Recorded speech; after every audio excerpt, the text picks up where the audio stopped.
so this is Aftermath. It takes place in 2025 in downtown Los Angeles, right after a drone attack. And look at the beautiful destruction that you see in this map. Yeah, there's a lot that's not right in Los Angeles right here in Aftermath. So as we see early on, looks like we're on board with Minnie. She's of the German ladies team, Vivacious Ladies, and she gets shocked right there. A shock charge went off.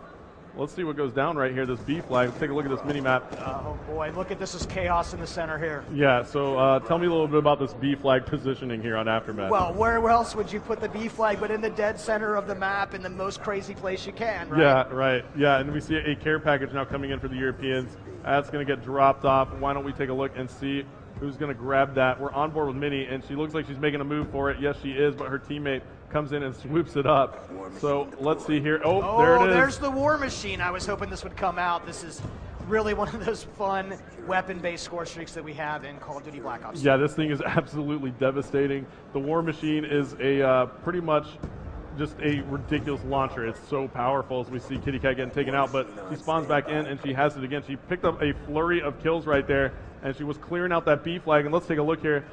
Still a jockey for position moment for this flag. The score is absolutely tied, David. Look at, yeah, no one's actually picked up this B flag yet. It's been in the center of the map. It is a tough position.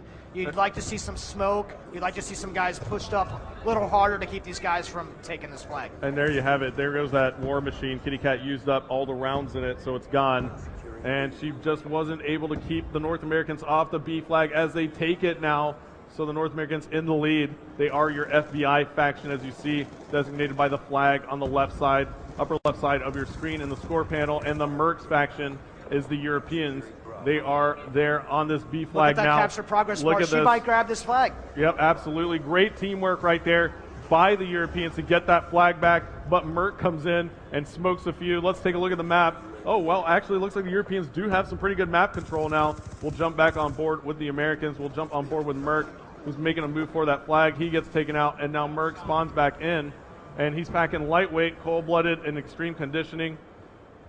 And, David, let's find something else to talk about here. Tell me a little bit about what his class is using. Do you notice anything here? Yeah, this guy, you know, Merc is a very traditional player. I think he's got 3 perks out and using a Claymore and some shock charges. Now, those shock charges give you just enough time to put a target down. If you put them, we're seeing the European team actually throw them onto the B flag, confuse those guys so that they can jump in there. But Merc's got this shotgun out, and he's got that laser sight so that he has some real superior hip-fire accuracy right now. And look, 7 seconds left to go. The Europeans actually have the lead on this one. We're playing round-based domination if you're just tuning in. So this is the first of 2 rounds, and the Europeans take round number 1, 46-42. We are in halftime. As we take a look at the round-ending kill cam, it's going to be Swanee right there, putting some nice shots. Looks like he had a burst mode right there. What weapon was that? That's the best weapon in the game. No. Well, I didn't say that. Well, what was it? Tell me. The best weapon in the game. Okay, we'll leave it at that. He's going to leave it up to you to figure it out there in internet land.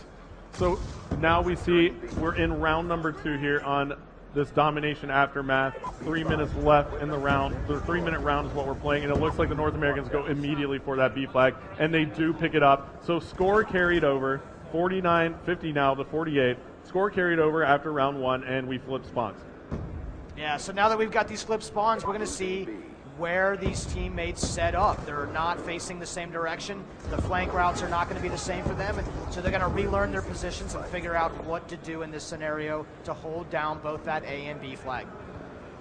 Yeah, I'm actually going to take the perk icons off now, and let's go ahead and take a look here on the team for the Europeans. We'll swap over to Gunshi, who was really hot earlier. Now Gunshi has the R870. That seems to be the most popular shotgun with these guys. What makes that their choice right now? What would you say? It does a lot of damage. It does do a lot of damage. This is really a classic style shotgun. The semi-auto, the pump. Just look at those shells on the side of the thing. The thing is absolutely beautiful. The Treyarch weapons team is some of the best in the world. You can see their work coming through right here. Yeah, absolutely. I'll scroll around. Let's take a look at some of the weapons here. So we'll just go one by one. The MSMC here. Yeah. Submachine gun. Tell me a little bit about that. Yeah, so there's all sorts of great submachine guns in Call of Duty Black Ops 2. And this MSMC is one of the favorites that we have internally. I think fans are really going to react well to it.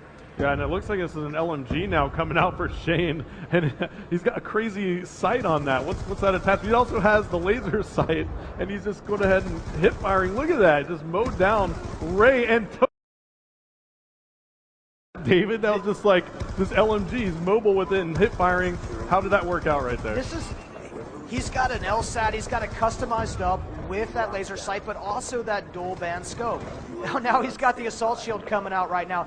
So Shane has got all sorts of fun stuff going on in his classes. I'm really excited that players are going to be able to use. Oh, look at that melee attack from Shane with the assault shield. Yeah, and look at this. Somebody is not knowing what's going on. It looked like it was Karma of Team Envious. 30 seconds left to go now. That was we're going to stay on board with Shane because this class is pretty epic. This is one of the great things about Pick 10 and the wild cards. You're going to see some really unique combinations that are still competitive. Yeah, and he did work with it. I mean, I have to say, I was pretty impressed. And it looks like the North Americans still have the lead here. They're up by 8 kills or 8 points in Domination Aftermath. 10 seconds left to go. They are going to close this one out. I don't think there's enough time for the Europeans to come back, and that's going to be all she wrote. 97 points on the board. Now we'll see how it finishes. Looks like 98-93. Close game, but that's our final, David. That is the end of that match. That was a much closer game